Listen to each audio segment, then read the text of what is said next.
Hey guys, I am here with Coach Dobb, strength and conditioning specialist, and we're just going to ask him a couple questions that we think would be beneficial for our community. First off, this is a common misconception that if you lift weights, you're going to get bulky. What do you have to say to that?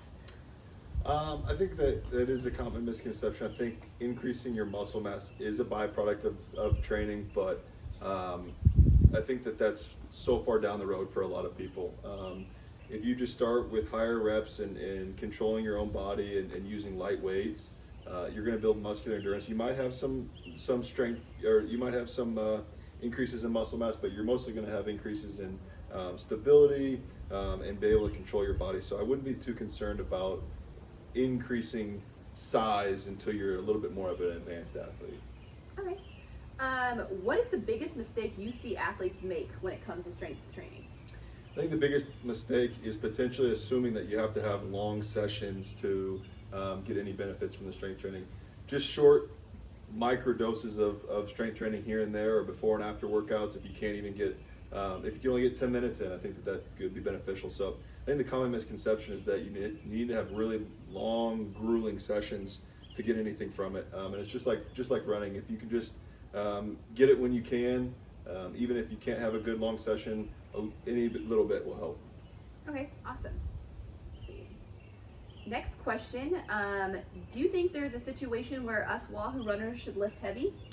I think heavy lifting should be reserved for advanced athletes. So I think if you are an advanced athlete and you can handle heavy loads, then definitely it can help, and it can help improve power. It can help improve your speed, even your stride length, those sorts of things. So when it comes to running mechanics, it can definitely help, but oftentimes those high intensities are problematic for novice or young or a little bit inexperienced populations. And that goes for everything from heavy weights to high intensity. So that could be jumping or hopping, those sorts of things. That's pretty advanced when it comes to the stress on the body. So I would just be careful if you're a novice athlete, or if you don't do strength training very often. Even if you're an older runner but you don't do strength training very often, I would just be cautious with the intensity that you're using.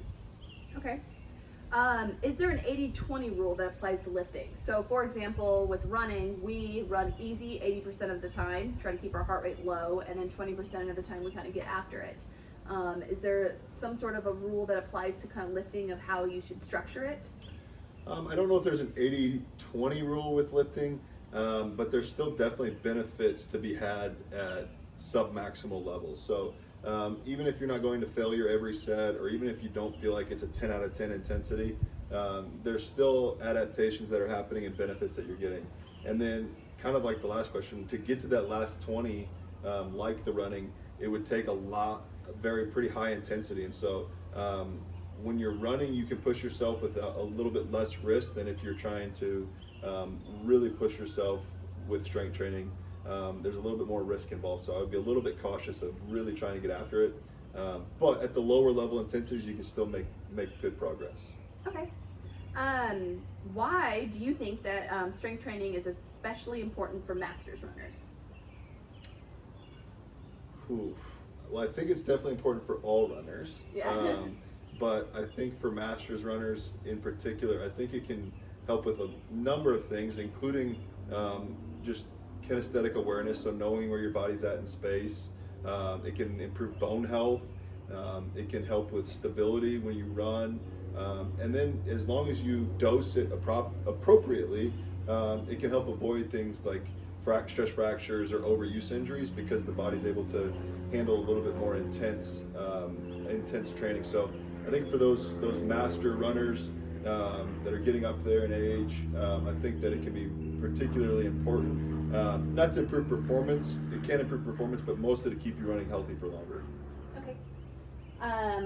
Why glute activation prior to exercise?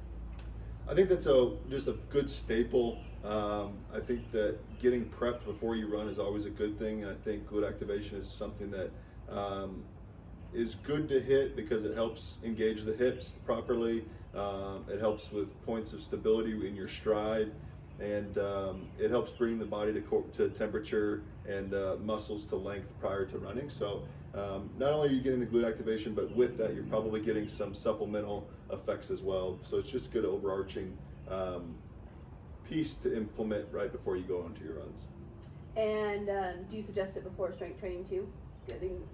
I would suggest a prep before any activity. Glute activation is great. Any kind of soft tissue work that might need to be done is great. So yeah, I would suggest it before both running and strength training, but just make sure your body's prepared to do the work before you do it. Yeah. And then for running, why the emphasis on single leg exercises? And maybe that's not just running, maybe it's just athletes in general. I think single leg exercises are unilateral exercises, so upper body and lower body, using the one side versus bilateral, either a press or legs or hands. I think it's very underused because I think you can still get the adaptations and the intensities from single leg that you would get from double leg, but then also there's so many positions that you're put into that look similar to running positions, but then also challenge the separate sides of the body independently. And I think that's important for not only runners, but for all athletes, to help with asymmetries right to left. And the intensities can be quite a bit, the overall intensity can be quite a bit lower, but because you're stressing one side, you can start to hit the levels that you would with both legs. Okay. And then our last question is, okay, you are walking into a training facility and you see a bunch of athletes lifting weights. What is one universal piece of advice that you would want to share with the whole gym? Like you could yell it across the gym and say, hey. One universal piece of advice if I'm walking into a gym with a bunch of athletes would be, if it hurts, you're doing it wrong. And I think that's not to be confused with if it's challenging. If it's challenging, that's a good thing. If it's pain because it hurts, then you're doing it wrong. And it's maybe not the exercise is being performed improperly. It could be the exercise is not executed well, or it could be that you're just not ready for that exercise or that intensity. And so it doesn't mean that the form is necessarily bad, but it oftentimes represents the fact that you're not ready for that exercise, whether it's bad form or whether it's too intense for you. So if it hurts, stop, and you can always regress from what you were doing and dial it back so that you're in a good, healthy position to be able to execute that workout. Awesome. Well, thank you, Coach Daub. And if you have any other questions, drop them in the comments. That is what he is here for. He wants to be a wealth of knowledge to our whole entire community and help you guys out whenever you guys need. So anyways, guys, happy Wednesday, and we'll talk soon. Bye, guys.